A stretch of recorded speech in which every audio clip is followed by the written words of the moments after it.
સુરેન્દ્રનગરથી સમાચાર મળી રહ્યા છે, જ્યાં કોંગ્રેસના મહાઅધિવેશનને લઈને તૈયારી શરૂ કરવામાં આવી છે।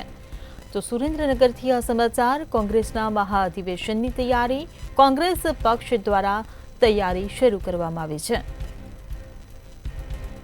અમદાવાદ ખાતે કોંગ્રેસના મહાઅધિવેશનનું આયોજન કરવામાં આવ્યું, ત્યારે 8 અને 9 એપ્રિલ ખાતે મહાઅધિવેશનને લઈને તૈયારી કરવામાં આવી।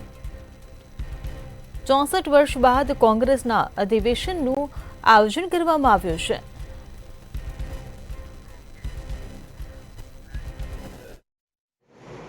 આગામી સમયની અંદર તારીખ 8 અને 9 અમદાવાદમાં સાબરમતીના તટ ઉપર કોંગ્રેસનું રાષ્ટ્રીય મહાઅધિવેશન મળવા જઈ રહ્યું છે। 64 વર્ષ બાદ આ મહાઅધિવેશન અમદાવાદ ખાતે ગુજરાતમાં મળી રહ્યું છે, ત્યારે પૂજ્ય મહાત્મા ગાંધીજી જેણે આ દેશને આઝાદી અપાવી, એ કોંગ્રેસ પક્ષના પ્રમુખ બન્યા, એને 100 વર્ષ પૂર્ણ થયા છે। અને સરદાર સાહેબ આ ગુજરાતની પુણ્યભૂમિના સપૂત કોંગ્રેસ પક્ષ એમની જન્મ જયંતિને 150 વર્ષ પૂર્ણ થયા છે।